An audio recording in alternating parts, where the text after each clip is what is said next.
జయ గురువత్త తంత్రశక్తి కార్యక్రమానికి సాదర స్వాగతం. గురువు దత్తాత్రేయుల వారి యొక్క అనుగ్రహంతో ప్రతినిత్యము కూడా మన తంత్రశక్తి కార్యక్రమంలో మన తంత్రశక్తి కుటుంబ సభ్యులు అందరము ఎదుర్కొనేటువంటి ప్రతి సమస్యను కూడా ప్రస్తావించుకుంటూ ఆ సమస్యల తాలూకు పరిష్కార మార్గాలను చెప్పుకుంటూ వస్తున్నాం మనం. అందులో ముఖ్యంగా తంత్రశాస్త్ర రీత్యా మన పూర్వీకులు ఏదైతే మహానుభావులు పెద్దలు మనకు తెలియచేసినటువంటి కొన్ని వందల వేల లక్షల కోట్ల పరిష్కార మార్గాలు ఉన్నాయో, పరిష్కార మార్గాలు అనేటువంటి ఒక మహాసముద్రంలో నుండి కేవలము కొన్ని ఉద్ధరణిలో నీళ్లు తీసుకున్నట్టు విధంగా కొన్ని పరిష్కారాలు చెప్పుకుంటూ వస్తున్నాం మనం. అంటే దీని యొక్క అర్థం ఏంటంటే ప్రతి సమస్యకి కూడా ఖచ్చితంగా పరిష్కార మార్గాలు ఉన్నాయి. పరిష్కార మార్గం లేనటువంటి సమస్య ఈ రోజున ఈ క్షణం ఇంతవరకు భూప్రపంచం మీద ఏదీ లేదు. ఏదైనా కావచ్చు, అది మంత్రశాస్త్ర రీత్యా కావచ్చు, తంత్రశాస్త్ర రీత్యా కావచ్చు, యంత్రశాస్త్ర రీత్యా కావచ్చు. ప్రతి సమస్యకు ఖచ్చితంగా పరిష్కార మార్గాలు ఉన్నాయి అని మనం చెప్పుకుంటూ వస్తున్నాం. అందులో భాగంగానే ఎక్కువగా మన అందరి ఇళ్లలో వినపడేటువంటి ఒక ప్రధాన సమస్య ఉంది. అదేంటంటే ఏ పని అనుకున్నా కలిసి రావటం లేదు గురువుగారు, ఏ పని అనుకున్నా చేయలేకపోతున్నాము. ముఖ్యంగా ఈ ఇంటికి వచ్చిన దగ్గర నుంచి అండి అసలు ఎన్నో అనుకుంటాం, ఎన్నో రకాల ప్లాన్లు వేస్తాం, అది చేయాలి ఇది చేయాలి అది చేయాలి, కానీ ఇంటికి వచ్చిన దగ్గర నుంచి అనుకుంటున్నాం కానీ ఏ పని కావటం లేదు. ఇక్కడ ఏదో నాకు పని అనుకున్నాం అనుకుని ఇంట్లో ఉండి ఇంకా ఆ పని కానే కాదు మాకు. అన్నీ రేపు రేపు రేపు రేపటికి పోస్ట్ పోన్ అయిపోతున్నాయి. తెలియట్లేదు, ఒక రకంగా ఒక మాయ ఆవహించేస్తుంది, బాగా నిద్ర వస్తుంది, మొద్దులా తయారవుతున్నాం, బాగా మత్తులో కూరుకుపోతున్నాం అందరం కూడా. అసలు రోజు ఎలా గడిచిపోతుందో తెలియదు, గడిచిపోతుంది కానీ ఏ పనే కావటం లేదు. పిల్లలైతే అసలు చదవటం లేదు ఇంట్లో. ఇంటికి వచ్చారంటే అసలు చదవటం అనేది లేనే లేదు. ఆ చదువుతామనే కూర్చున్నంతలో నిద్ర వచ్చేస్తుంది. లేకపోతే ఎప్పుడు ఇంట్లో ఎవరో ఒకరికి అనారోగ్య సమస్యలు ఉన్నాయి, ఎప్పుడు గొడవలు ఇంట్లో మాకు. ఇది ఎక్కువ మంది చెప్పేటువంటి ప్రధాన ఒక సమస్య. ఏదో ఒకటి ఎప్పుడు ఇంట్లో ఏదో గొడవలు అవుతున్నాయి, లేకపోతేనేమో పిల్లలకి సరిగ్గా చదవలేకపోతున్నారు. దేనికి చదవట్లేదంటే బాగా చదువుతారు పిల్లలు, మళ్ళీ స్కూల్కి వెళ్తే కానీ ఎక్కడైనా వెళ్తే బాగా చదువుతారు, కూర్చొని 1 గంట 2 గంటలు కరెక్ట్గా చదువుతారు. అదే ఇంట్లో కూర్చొని 1 గంట చదవమంటే చదవలేకపోతున్నారు. ఏదో ఒక మత్తు, ఒక నిద్ర వచ్చేస్తుంది, మత్తు అయిపోతుంది, అంత మబ్బుగా తయారవుతున్నాం, తెలియట్లేదు, ఏంటో అర్థం కావట్లేదు. అసలు రోజు గడిచిపోతుంది కానీ పనులు మాత్రం ముందుగా కదలట్లేదు. రోజులు మాత్రం గడిచిపోతున్నాయి. ఒక పని అనుకుంటే ఆ పని అవ్వాలంటే అది చిన్న పని కానీ పెద్ద పని కానీ, మరి చిన్న పని అయినా కనీసం అవ్వాలంటే 1 రోజులో అయ్యేటువంటి పని కనీసం 4-5 రోజులు పడుతుంది. 1 రోజులో అయ్యేటువంటి పని 4-5 రోజులు పడుతుంది. ఎప్పుడూ ఇంట్లో ఏదో ఒక దానికి, అది చిన్న ట్యాప్ రిపేర్ కావచ్చు, లేకపోతే ఇంకో రిపేర్ కావచ్చు, ఎప్పుడు ఏదో ఒకటి రిపేర్లు ఉంటున్నాయి ఇంట్లో. డబ్బు నిలబడటం లేదు. అసలు ఏ పని ఈ పని ఇల్లు మారదాం అనుకున్నామండి. మన ఒక తల్లి చెప్పింది, ఇల్లు మారదాం అనుకున్నాం గురువుగారు, కనీసం నమ్ముతారో మనం 2-3 సంవత్సరాల నుంచి ప్రయత్నం చేస్తున్నాము ఈ ఇల్లు ఖాళీ చేసి ఇంకో అద్దెంట్లోకి వెళ్ళటానికి. అద్దిల్లే సంతిల్లేం కాదు మళ్ళా, కానీ ఇల్లు మారదామని అనుకుంటున్నామో కానీ ఎప్పటికప్పుడు అది పోస్ట్పోన్ అవుతుంది. కనీసం ఇల్లు మారటానికి వేరే ఇల్లు ఎత్తుకోవడానికి కుదరటం లేదు. ఒక సోదరుడు చెప్పాడు, అయ్యా అన్ని రకాల కూడా డబ్బు ఏర్పాటు చేసుకొని అందరితోనూ మాట్లాడుకొని, కొద్దిమందితో మాట్లాడుకొని ఏదైనా అత్యవసరం అడుగుతారంటే వాళ్ళు కూడా రెడీ అయిపోయారు. బ్యాంక్ ప్రకారంగా కూడా లోన్ ప్రకారం కూడా అన్ని ఏర్పాట్లు చేసుకున్నాను. ఇల్లు దొరికితే కొనుక్కొని వెళ్ళిపోదామని చూస్తున్నాను. నమ్ముతారో నమ్మరు, కనీసం 8 నెలల సంవత్సరం నుంచి తిరుగుతున్నాను, కావటం లేదు అని చెప్పేశారు ఈరోజు ఇందాకే. ఇందుకు ఈ స్థితి ఏర్పడుతుంది. చాలామంది ఈ మధ్యకాలంలో ఎక్కువ మంది చెప్తున్నటువంటి ఏదో ఒక సందర్భంలో ఇది ఖచ్చితంగా ఇది ఒక సమస్య ఉంటుందన్నమాట వాళ్ళకి ఇంట్లో. అంటే ప్రధాన కారణం ఏంటంటే ఇంట్లో ఉండేటువంటి నెగిటివ్ ఎనర్జీ చాలా తీవ్రంగా దెబ్బ కొడుతుంది. ఇంట్లో ఉండే నెగిటివ్ ఎనర్జీ ఎప్పుడు కూడా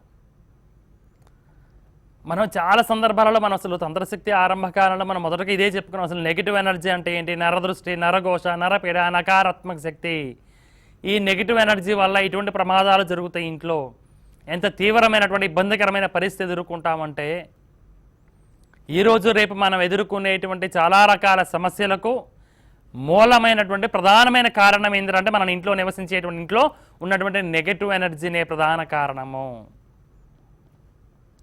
ఆ నెగటివ్ ఎనర్జీని తీసుకుంటేనే, ఆ నెగటివ్ ఎనర్జీని పోగొట్టుకుంటేనే, ఆ నెగటివ్ ఎనర్జీ మన ఇంట్లో నుండి పోయి మన ఇంట్లో ఒక పాజిటివ్ ఎనర్జీ క్రియేట్ అయితే కనుక ఈ సమస్యల నుంచి మనం బయటపడలేము.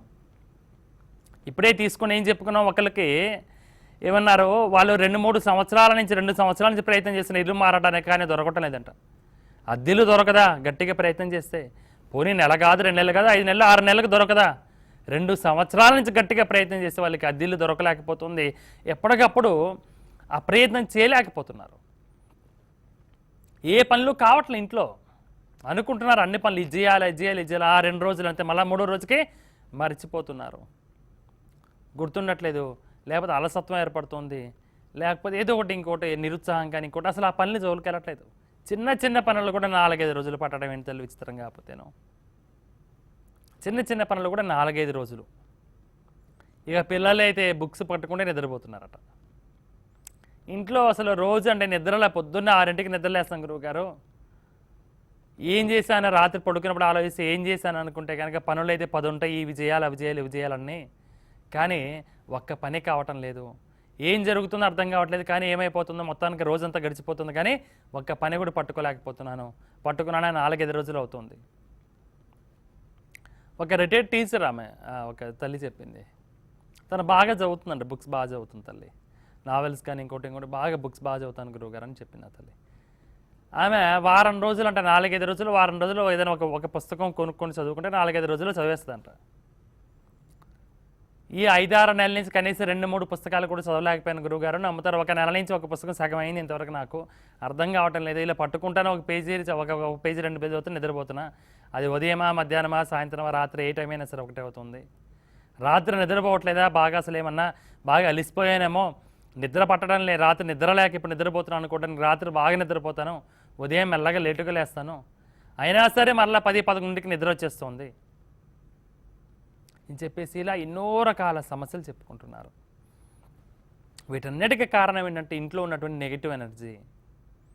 మన తంత్రశక్తి కుటుంబ సభ్యులందరి ఇళ్లలో దాదాపు చాలామంది దగ్గర ఈ నెగిటివ్ ఎనర్జీని తీసేటువంటి తాంత్రిక వస్తువు మనందరి ఇళ్లలో ఉంది. చాలామంది దగ్గర నెగిటివ్ ఎనర్జీని తీసేటువంటి తాంత్రిక వస్తువు ఏదంటే కాలమణి అని మనం చెప్పుకున్నాం.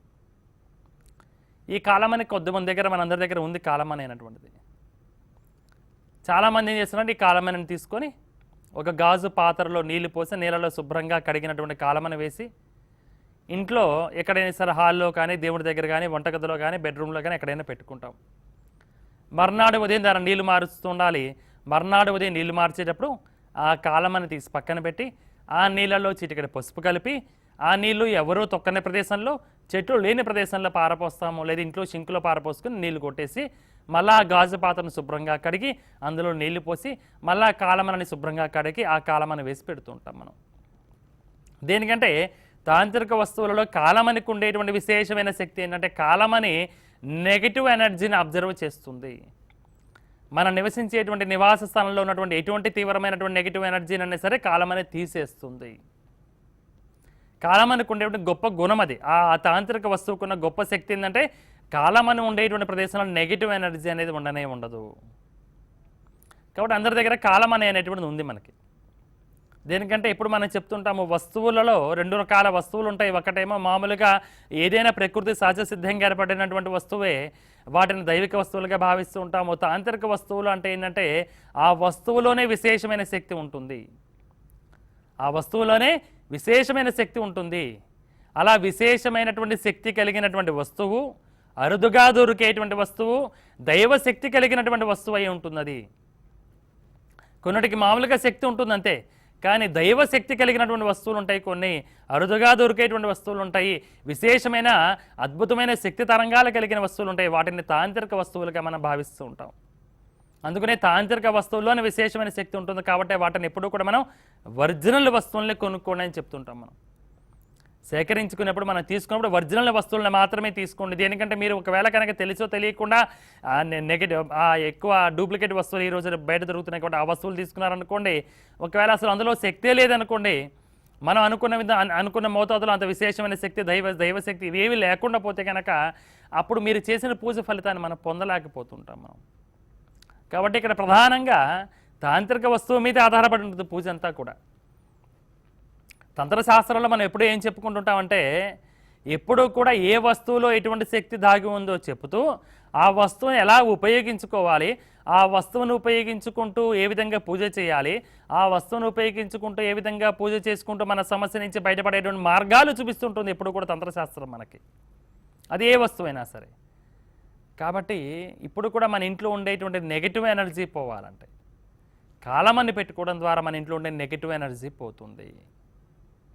అలానే అదే కాలమని ఉపయోగించుకొని మనం ఎప్పుడు ఏం చెప్తుంటామంటే ఒక వస్తువు ఉందంటే కేవలము దీని వరకేనా అంటే కాదు, ఆ వస్తువును పెట్టుకొని మనం ఎన్నో రకాల పూజలు చేయొచ్చు అని చెప్పుకున్నాం కదా మనం. హనుమంతుల వారు ఉన్నారు, శ్వేతార్క హనుమంతుల వారిని ఒక అరటాకు మీద సింధూరంతో ఎవరైతే వివాహం కోసం ఎదురు చూస్తున్నటువంటి వారు ఉన్నారో, ఎవరైతే శని ప్రభావంతో బాధపడుతున్నటువంటి వారు ఉన్నారో, ఎవరైతే ఉద్యోగపరంగా ప్రయత్నాలు చేస్తున్నటువంటి వారు ఉన్నారో, ఎవరైతే భార్యాభర్తల మధ్య గొడవలు జరుగుతున్నటువంటి వారు ఉన్నారో, ఎవరైతే భార్యాభర్తలు విడిపోయేటువంటి స్థితిలోకి వెళ్ళి ఉన్నారో, ఎవరైతే కోర్టు వ్యవహారాలు కేసు వ్యవహారాలు విపరీతంగా కూరుకుపోయి నష్టపోయి ఉన్నారో, ఎవరైతే ఇల్లు కానీ స్థలాన్ని కానీ అమ్ముకోవాలని ప్రయత్నం చేస్తే ఇంకా అమ్ముడు పోక బాధపడుతూ ఉన్నారో, ఇటువంటి వారందరూ కూడా అరటాకు మీద సింధూరంతో వాళ్ళ పేర్లు రాసుకొని దాని మీద శ్వేతార్క హనుమంతుల వారిని పెట్టి స్వామివారి పాదాల దగ్గర స్వర్ణ సింధూరం వేస్తూ సుందరాఖండ పారాయణ చేసుకోండి అని చెప్పాం మనం. ఇక్కడ శ్వేతార్క హనుమంతుల వారు అంటే తాంత్రిక వస్తువు ఒకటే. శ్వేతార్క హనుమంతుల వారు, స్వర్ణ సింధూరం ఈ రెండు తాంత్రిక వస్తువులే. కానీ శ్వేతార్క హనుమంతుల వారిని పెట్టుకొని ఎన్ని రకాలుగా మనం లబ్ధి పొందొచ్చు చూడండి. ఇదే శ్వేతార్క హనుమంతుల వారిని పెట్టుకుని సుందరాఖండ పారాయణ చేయడం ద్వారా విడిపోయేటువంటి స్థితిలో ఉన్నటువంటి దూరంగా ఉన్నటువంటి భార్యాభర్తలు కలుసుకుంటారు. ఇదే శ్వేతార్క హనుమంతుల వారిని పెట్టుకొని స్వర్ణ సింధూరం వేస్తూ సుందరాఖండ పారాయణ చేయడం ద్వారా శని ప్రభావం నుంచి బయటపడతాము. ఇదే శ్వేతార్క హనుమంతుల వారిని పెట్టుకొని స్వర్ణ సింధూరం వేస్తూ సుందరాఖండ పారాయణ చేయడం ద్వారా కోర్టు వ్యవహారాలు కేసు వ్యవహారాల నుంచి బయటపడతాము, పోలీస్ కేసు వ్యవహారాల నుంచి బయటపడతాం మనం. ఇదే శ్వేతార్క హనుమంతుల వారిని పెట్టుకొని సుందరాఖండ పారాయణ చేయడం ద్వారా వివాహం కానటువంటి వారికి శీఘ్రంగా వివాహం జరుగుతుంది. ఉద్యోగపరంగా ప్రయత్నం చేసేటువంటి వారికి ఎన్నో ప్రయత్నాలు చేసి ఇంకా కావటం లేదనుకుంటే కనుక శీఘ్రంగా వాళ్ళకి ఉద్యోగం దొరుకుతుంది. అలానే ఈ కాలమణిని కూడా ఉపయోగించుకొని అంటే ఒక వస్తువు ఉంది మన ఇంట్లో ఏదైనా సరే, అది కాలమని కావచ్చు, శుక్రమని కావచ్చు, గురుమని కావచ్చు, బుధమని కావచ్చు, లేకపోతే చంద్రమని కావచ్చు, గురు పాదుకలు కావచ్చు, శ్వేతార్క హనుమంతుల వారు కావచ్చు, నాగచక్రాలు కావచ్చు, లక్ష్మీకారక వస్తువులు ఏవైనా సరే కావచ్చు, ఇలా జోగులాంబ రక్ష కావచ్చు, ఏవైనా సరే కానివ్వండి. ఒక తాంత్రిక వస్తువు కనుక మన ఇంట్లో ఉంది అంటే ఎంతో అదృష్టం కలిగినట్టే మనకి. ఆ తాంత్రిక వస్తువుని ఉపయోగించుకొని మనం కొన్ని వందల పూజలు చేయొచ్చు. ఇప్పుడు కూడా ఇదే కాలమని ఉపయోగించుకొని మన ఇంట్లో ఉన్నటువంటి తీవ్రమైనటువంటి ఇబ్బందికరమైనటువంటి మనల్ని ఎంతో బాధ పెడుతున్నటువంటి నెగిటివ్ ఎనర్జీని ఏ విధంగా పోగొట్టుకోవాలి, అసలు కాలమని ఉంటేనే పోతుంది. ఇంకా ఇప్పుడు ఏవైతే ఆటంకాలు విఘ్నాలు ఏర్పడుతున్నాయి, అసలు ఎంతసేపటికి అనుకున్న పనులు కావటం లేదు, బాగా మొద్దుగా అయిపోతున్నాం, మొత్తం ఆవహిస్తుంది అంతా కూడా. చిన్న పనులు కూడా 4-5 రోజులు పడుతున్నాయి, వారం పడుతుంది, ఏ పనులు కావటం లేదు, ఇంట్లో ఏదో ఒక రిపేర్ జరుగుతుంది, ఎప్పుడు గొడవలు అవుతున్నాయి, లేదు ఇల్లు మారదామంటే మారలేకపోతున్నాము, ఇల్లు కొనుక్కుందామంటే కొనుక్కోలేకపోతున్నాము, ఎందుకో ఇంటికి వచ్చిన దగ్గర నుంచి అసలు కలిసి రావటం లేదు, ఇంట్లో నుంచి బయటకు వెళ్తే కానీ మనం బాగుపడమేమో అనుకునేటువంటి బాధలో ఉన్నటువంటి వారు చాలామంది ఉంటారు. అటువంటి వారు ఈ కాలమణిని ఉపయోగించుకొని ఏకకాలంలో ఇంట్లో ఉన్నటువంటి నెగిటివ్ ఎనర్జీని పారద్రోలుతూ అలానే వాస్తు ప్రభావరీత్యా ఉన్నటువంటి అన్ని రకాల సకల దోషాలను తొలగించేటువంటి వాస్తు పురుషుడికి సంబంధించినటువంటి ఒక అద్భుతమైన పూజా విధానం ఈ రోజున మనం చెప్పుకుందాం మనము. ఇది ఎటువంటి పూజ అంటే వాస్తు ప్రభావరీత్యా కూడా ఇది పనిచేస్తుంది. ఇప్పుడు మనం చేసుకునే పూజ చేయడం ద్వారా వాస్తు పరంగా మన ఇంట్లో కనుక ఏమైనా దోషాలు కనుక ఉండి ఉంటే ఆ దోషాలు తొలగిపోతాయి. వాస్తు పురుషుడి యొక్క అనుగ్రహము అనుకూలత ఏర్పడుతుంది, మనకి ఇంట్లో ఉన్నటువంటి నెగిటివ్ ఎనర్జీ మొత్తం పోతుంది మనకి.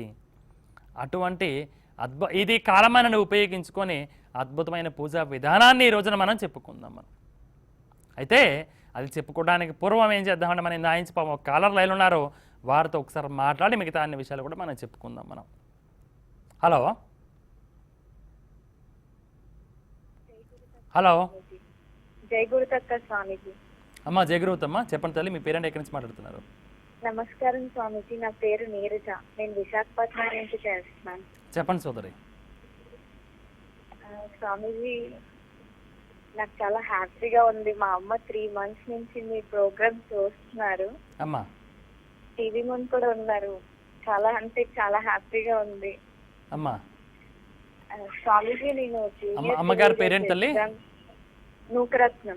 సంతోషం తల్లి, అమ్మగారిని అడిగాయని చెప్పండి తల్లి. ఖచ్చితంగా. అమ్మా చెప్పండి తల్లి. స్వామీజీ, నేను జూనియర్ సివిల్ జడ్జ్ ఎగ్జామ్ కి ప్రిపేర్ అవుతున్నాను స్వామీజీ.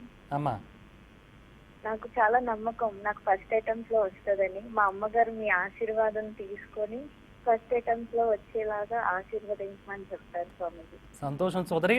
నా ఆశీర్వచనం కాదు నాన్న, దత్తు నా ఆశీర్వచనం మనందరికీ కావాలి తల్లి. మనం అందరము కూడా దత్త సేవకులు తల్లి. కేవలం నేను, నువ్వు, అమ్మ అందరం మన తంత్రశక్తి కుటుంబ సభ్యులు అందరము కూడా మనమందరము దత్త సేవకులము. దత్త నామాన్ని పట్టుకొని, దత్తుని పాదాలు పట్టుకొని సేవ చేసుకుంటూ వెళ్తున్నటువంటి దత్త సేవకులు మనందరము కూడా. సంతోషం సోదరి, చాలా అద్భుతంగా చెప్పారు. ఫస్ట్ ఒక పదం చెప్పారు, నాకు నమ్మకం ఉంది, నేను ఫస్ట్ అటెంప్ట్లో సాధిస్తాను అని చెప్పేసి. అంతకు మించి గొప్పది ఏం కావాలన్నాను, అదొక కూడా చాలు తల్లి. ఆ నమ్మకం చాలు. ఇంకోటి, ఆ తల్లి ఆశీర్వచనం చాలా ప్రధానం నాన్న. నేను ఎప్పుడూ చెప్తుంటాను, ఏ పని చేస్తున్నా సరే బాగా గుర్తుంచుకోండి. ఏ పని చేస్తున్నా తల్లి పాదాలకు నమస్కరించుకొని ఆశీర్వచనం కనుక తీసుకుంటే దానికి మించినటువంటి గొప్ప వరము భూప్రపంచం మీద ఏది లేదు తల్లి. రెండే రెండు కావాలన్నా, ఒకటి తల్లిదండ్రుల ఆశీర్వచనం కావాలి, రెండవది గురువు యొక్క ఆశీర్వచనం కావాలి తల్లి. ఆ గురువు ఆశీర్వచనం కోసం అని చెప్పేసి నమ్ముతారా నమ్మరో, దత్త భాగవతంలో చాలా స్పష్టంగా చెప్పున్నారు తల్లి. మనకి కన్నడలో ఉంటుంది, తెలుగులో లేదు, మనకి కన్నడలో ఉంటుంది. దత్త గురువు యొక్క ఆశీర్వచనం తీసుకోవడం కోసమట, గురు సేవ చేసుకోవడం కోసమట, గురువు యొక్క ప్రసాదాన్ని స్వీకరించడం కోసమని, గురువు యొక్క ప్రసాదాన్ని స్వీకరించడం కోసమని, గురువు సేవ చేసుకోవడం కోసం, గురువు ఆశీర్వచనం కోసమని దేవతలు సైతము కూడా నరజన్మ ఎత్తుతూ ఉంటారట. దేవతలు కూడా నరులు అంటే మానవ జన్మ ఎత్తి, మానవ జన్మ ద్వారా మాత్రమే ఈ 3 దొరుకుతాయి, వేరే జన్మకి దొరకవు. దేవతలు సైతం కూడా గురువు సేవ చేసుకోలేరట, గురువు అనుగ్రహం కాదంట వాళ్ళకు కూడా. మానవ జన్మ మాత్రమే గురువు సేవ చేయగలుగుతుంది, గురువు ఆశీర్వచనం తీసుకోగలుగుతుంది, గురు ప్రసాదం తీసుకోగలుగుతుందంట. అందుకని అటువంటి గురువు ఆశీర్వచనం కావాలి తల్లి, అలానే తల్లి ఆశీర్వచనం కావాలి. సంతోషం సోదరి, తప్పకుండా అమ్మని అడిగాను చెప్పినా ఏం చేస్తామంట తల్లి. నమ్మక భావంతో ఉన్నావు, చాలా సంతోషం. ఎప్పుడు మనం చెప్తుంటాం, నమ్మకము, భక్తి, సంకల్పం, ఈ 3 ప్రధానము. మనము మొట్టమొదటిగా నమ్మకం అంటే నిన్ను నువ్వు నమ్మకో, నువ్వు చేసే పనిని నమ్మవు. తదనంతరం దైవాన్ని నమ్మవు. భక్తి భావన కలిగి ఉండాలి. పెద్దలు ఎందు, తల్లిదండ్రులు ఎందు భక్తి భావన కలిగి ఉండాలి. తదనంతరం దైవం ఎందు భక్తి భావన కలిగి ఉండాలి. సంకల్ప బలము, మన సంకల్ప బలం మనకు మార్గం చూపిస్తుందని చెప్పుకున్నాం. సో ఒక ఆయుధం మీ దగ్గర ఉంది ఆల్రెడీ, నమ్మకం అనే ఆయుధం ఉంది. మిగతా 2 ఆయుధాలు కూడా మీ దగ్గర ఉన్నాయి. సంతోషం. రోజు తల్లి ప్రతి బుధవారం రోజు తల్లి పాదాలకు నమస్కరించి ఆశీర్వచనం తీసుకుంటూ ఉండు. ప్రతి బుధవారం రోజు తల్లి పాదాలకు నమస్కరించి ఆశీర్వచనం తీసుకుంటూ ఉండు. రెండవది తల్లి, రేపు 21వ తారీఖు గురువారము పౌర్ణమి, మరలా ఆ రోజు హోలీ పండగ. మనకి అసలు తంత్రశాస్త్ర రీత్యా హోలీ పండగని, హోలీ ఆ రోజు పౌర్ణమి ఉంటుంది మనకి, ఆ దీనిని ఎవరు వదులుకోరు తల్లి. తంత్రశాస్త్రంలో ఏమాత్రము పరిజ్ఞానం కలిగిన వారైనా, తంత్రశాస్త్రము అనేటువంటి ఒక సబ్జెక్ట్లో ఒక 5-10 మార్కులు వచ్చినోడు కూడా దాన్ని వదులుకోడు అనమాట. అలాంటిది మనకి 100కి 100 మార్కులు వచ్చిన వాళ్ళు మనందరము కూడా. అంత అద్భుతమైనటువంటి రోజు రేపు 21వ తారీఖు మనకు గురువారము పౌర్ణమి, ఆ రోజు హోలీ పండగ ఉంది మనకి. అద్భుతమైన రోజు ఆ రోజు మనకి. ఆ రోజు కల్లా మేడి చెక్కతో చేసిన గురు పాదుకలు సంపాదించు తల్లి. మేడి చెక్కతో చేసినటువంటి గురు పాదుకలను సేకరించుకోలేదు, మన అనగాదత్త ప్రచార సంస్థ వాళ్ళని సంప్రదించు తల్లి, వారు తెలియజేస్తారు నీకు. ఆ మేడి చెక్కతో చేసిన గురు పాదుకలు ఇంట్లో పెట్టుకొని చక్కగా గురువు దత్తాత్రేయుల వారి యొక్క చిత్రపటం దగ్గర ఒక పసుపు వస్త్రాన్ని పరిచి, ఆ పసుపు వస్త్రం మీద పసుపు బియ్యం పోసుకొని, దాని మీద ఈ మేడి చెక్కతో చేసిన గురు పాదుకలు పెట్టుకొని చక్కగా 21 రోజులు ప్రతిరోజు కూడా 3 పసుపు ఒత్తులు వేసి ఆవు నెయ్యితో దీపారాధన చేసుకో. 3 పసుపు ఒత్తులు వేసి ఆవు నెయ్యితో దీపారాధన చేసుకొని అక్కడ కూర్చొని చక్కగా ఓం హ్రోం హ్రీం హ్రూం ద్రాం దత్తాత్రేయాయ నమః, ఓం హ్రోం, హాకి రావత్తు ఓంకారం, ఓ హ్రోం హ్రీం హ్రూం ద్రాం దత్తాత్రేయాయ నమః. ఓం హ్రోం హ్రీం హ్రూం ద్రాం దత్తాత్రేయాయ నమః. ఇంత అద్భుతమైనటువంటి మంత్రం అంటే సోదరి ఇది. దత్తుడు ఎందుకో ఈ క్షణం మీకు ఆ మంత్రాన్ని తెలియచేయమని చెప్పున్నాడు కాబట్టి ఈ క్షణాన్ని నోటి నుంచి వచ్చింది. కానీ వాస్తవంగా ఇటువంటి రహస్యమైన మంత్రాలను ఇటువంటి మాధ్యమాల ద్వారా వెంటనే తెలియచేయకూడదు కూడా కొంతవరకు. కానీ దత్తుడు ఆజ్ఞ ఉంది కాబట్టి, గురుస్థానంలో ఉన్నాం కాబట్టి ఎందుకో నోటి నుంచి వచ్చింది వెంటనే చెప్పగలిగాం. కొంతవరకు సాహసమే చేసామనుకోవచ్చు మనము. ఉద్యోగపరంగా కానీ విద్యాపరంగా కానీ ప్రయత్నం చేసేటువంటి వారు ఎవరైనా సరే, అయ్యా ఉద్యోగం కోసం ప్రయత్నం చేస్తున్నామని అంటున్నారుగా, ఎవరైనా కావచ్చు, ఎటువంటి ఉద్యోగం కోసం ప్రయత్నం, అది ప్రైవేట్ జాబా గవర్నమెంట్ జాబా, ఏదైనా ఉద్యోగపరంగా ప్రయత్నం చేసేవాళ్ళు కానీ విద్యారంగంలో అభివృద్ధి పదంలోకి వెళ్ళటం కోసం ఎగ్జామ్స్ రాసేటువంటి వారు, విద్యాపరంగా ఎదిగేటువంటి వారు, రేపు ఏదైనా సీటు రావడం కోసం ఎగ్జామ్స్ రాసేటువంటి వారు, విద్యాపరంగా ఎదిగేటువంటి వారు ఎవరైనా సరే ప్రతి బుధవారం రోజు తల్లి పాదాలకు ఆశీర్వచనం, తల్లి పాదాలకు నమస్కరించుకొని ఆశీర్వచనం తీసుకోండి. First point.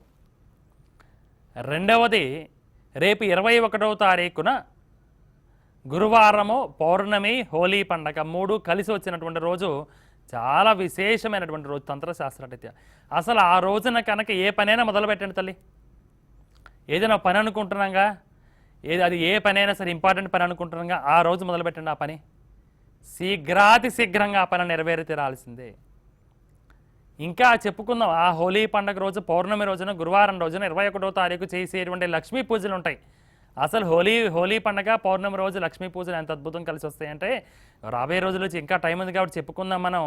కాకపోతే తొందరగా మనకి ఎందుకో స్వామి నోటి నుంచి ఇచ్చాడు కాబట్టి వెంటనే ఇది చెప్పుకున్నాం. కానీ మనము లక్ష్మీ పూజలు తర్వాత కాలంలో చెప్పుకుందాం అనుకో మనం. కానీ ఆ రోజు మాత్రం ఎటువంటి పరిస్థితుల్లోనూ వదలకుండా మేడి చెక్కతో చేసిన గురు పాదుకలను పెట్టుకో ఇంట్లో. 21 రోజులు చేయి తల్లి. మరలా 100కి 100% నువ్వే ఫోన్ చేసి మన తంత్రశక్తి మిగతా కుటుంబ సభ్యులందరికీ కూడా శుభవార్త చెప్పుతావు తల్లి. నమ్ముతారు నమ్మను. నాకు చాలామంది చెప్తుంటారు ఇదే మాట, నేను చెప్తుంటాను మళ్ళీ మీరు ఫోన్ చేసి శుభవార్త చెప్పాలయ్యా అని చెప్తుంటాను. చాలామంది ప్రయత్నం చేస్తుంటారు ఆ విషయం చెప్పడానికని. దాదాపు కాల్స్ దొరక్క చాలామంది ఇబ్బంది పడుతుంటారు. అలానే కొద్దిమంది ఏం చేస్తారంటే వ్యక్తిగతంగా మన సంస్థ వాళ్ళకి ఫోన్ చేసి ఏ విధంగా మేము గురువుగారు చెప్తే చేసుకున్నాం, బాగా కలిసి వచ్చింది, మాకు పని అయింది, గురువుగారు చెప్తే చేసుకున్నాం, గురువుగారికి చెప్పండి ఇది అంటుంటారు. అలా మన మీద రీసెంట్గా నాకు నిన్న మన ఒంగోలు నుంచి ఒక సోదరు ఫోన్ చేసింది. కాకపోతే ఏదో అంటే కొన్ని మర్చిపోవటమో లేకపోతే వేరే కారణాల వల్ల కావచ్చు, బిజీ షెడ్యూల్ వల్ల కావచ్చు, వేరే కాల్స్ వల్ల కావచ్చు, మనం ఆ విషయం చెప్దాం అనుకుంటాం కానీ అప్పటికప్పుడు మనమే మర్చిపోతుంటాం వాస్తవంగా అయితే మనం. కాబట్టి చాలామంది పాపం అటువంటి శుభవార్తలు చెప్పాలని ఎదురు చూస్తున్నారు. వాళ్ళందరి పేర్లు, ఫోన్ నెంబర్లు రాసుకున్నాము. ఎప్పుడైనా దత్తుడు అనుగ్రహం కనుక దొరికితే కనుక వాళ్ళందరికీ ఫోన్లు చేసి మనం మాట్లాడి దాన్ని కూడా మనం చెప్పుకుందాం. కావాలంటే కూడా వారు పొందిన అనుభూతులు ఏంటో తెలుసుకోవాలిగా. మన కుటుంబ సభ్యులు పొందిన అనుభూతులను చెప్పుకుందాం ఒకసారి కావాలంటే ఎప్పుడైనా సందర్భం వస్తే. అలా మీరు కూడా సోదరి రేపు చక్కగా 21వ తారీఖు పౌర్ణమి రోజున గురువారము చక్కగా హోలీ పండగ విశేషమైన రోజు. ఆ రోజున ఏ పనైనా మొదలుపెట్టి ఆ పని సక్సెస్ అవ్వాల్సిందే. ఆ రోజున గురువు అనుగ్రహం కోసం పూజ మొదలుపెట్టు. శీఘ్రంగా గురువు దత్తాత్రేయుల వారు వచ్చి నీ పక్కన కూర్చొని నువ్వు చేసే పూజను ఆయన చక్కగా ప్రశాంతంగా కూర్చొని ఆయన వీక్షిస్తూ ఉంటాడు నీ పూజని చక్కగా ఆయన. ఓం హ్రోం హ్రీం హ్రూం ద్రాం దత్తాత్రేయాయ నమః. ఇది రాసి పెట్టుకో తల్లి. జీవితాంతము కూడా నీకు ఏ క్షణమైనా సరే, ఏ కష్టం వచ్చినా, ఏ బాధ వచ్చినా, ఎటువంటి దుఃఖం వచ్చినా, నీ వల్ల కావటం లేదు, నా వల్ల కాదయ్యా నీ మనసు కనిపించిన క్షణము ఒక్కసారి ఈ మంత్రాన్ని తలుచుకొని దత్తుడి యొక్క పాదాలు పట్టుకున్న దత్త నువ్వే శరణు, నువ్వే చూసుకో అని చెప్పు తల్లి. మరుక్షణము గురువు దత్తాత్రేయుల వారు నీ దగ్గర ప్రత్యక్షమై తీరుతారు. ఆయన ఏ రూపంలోనే కావచ్చు. అది మళ్ళా మరుక్షణము నువ్వు పిలిస్తే దత్త అన్నావంటే చాలు మరుక్షణం ఆయన వచ్చేస్తారు, మన దగ్గర వచ్చి కూర్చుంటాడు. ఆయన పిలిస్తే పలికే దైవం తల్లి మనకు దత్తుడు. అందుకనే పేరే దత్తుడు అని చెప్పారు. దత్తుడు అంటేనే ఏం తల్లి, ఆయనకి ఆయన మనకి దత్తం చేసేసుకుంటాడు పాపం. ఆయన మొత్తం మనకే, ఇంక మనం దత్త అంటే ఇంక మన వెనకాలే తిరుగుతుంటాడు ఆయన. అంతే మనకి దత్తం అయిపోతాడు కాబట్టి ఆయన దత్తుడు అని పిలిచారు తల్లి. కాబట్టి అటువంటి దత్తనామస్మరణ చేసుకో సోదరి. తప్పకుండా తల్లి యొక్క ఆశీర్వచనం మీకు ఉంది. అలానా నీ తరఫున తల్లి, నేను కూడా మన అనగాదత్త ప్రచార సంస్థలో గురువు దత్తాత్రేయుల వారి యొక్క పాదాల దగ్గర నేను కూడా నిమ్మకాయ పెట్టుకొని ప్రశ్న వేసుకొని స్వామివారి దగ్గర నేను నిమ్మకాయ పెట్టుకుని కూర్చుంటానని చేసుకోమని చెప్తాలి. శీఘ్రాతి శీఘ్రంగా మేము అనుకున్న కోరిక నెరవేరు తల్లి. అనగాదత్త అనుగ్రహ ప్రాప్తిరస్తు. జై గురుదత్త. ఇక మరో కాలర్ ఉన్నారు, వారితో మాట్లాడదాం ఒకసారి మనం. ఓకే, సో చేసుకో సోదరి మంచి జరుగుతుంది. అలానే ఇంతకుముందు మనం ఏదైతే చెప్పుకున్నాం వాస్తు పురుషుడికి సంబంధించి కానీ అలానే ఇంట్లో ఉన్న నెగిటివ్ ఎనర్జీ పోవడం కోసం కానీ మనం ఏదో పూజ చెప్పుకుందాం అనుకున్నాం. కాకపోతే ఇదే మనకి సమయం అయిపోయింది కాబట్టి ఈ రోజుకి సమయం అయిపోయింది. తిరిగి మళ్ళీ రేపటి కార్యక్రమంలో ఈ యొక్క పూజ విధానం ఏంటి, కాలమని ఉపయోగించుకొని ఇంట్లో ఉండేటువంటి నెగిటివ్ ఎనర్జీని పోగొట్టుకుంటూ వాస్తు పురుషుడి యొక్క అనుకూలత ఏర్పడటం, వాస్తు దోషాల నివృత్తి కొరకు ఎటువంటి పూజా విధానం చేసుకోవాలనే విషయాన్ని రేపటి కార్యక్రమంలో తెలుసుకుందాం. సో మళ్ళీ రేపటి కార్యక్రమంలో కలుసుకుందాం. మరి అంతవరకు సెలవు, శుభం. జై గురుదత్త.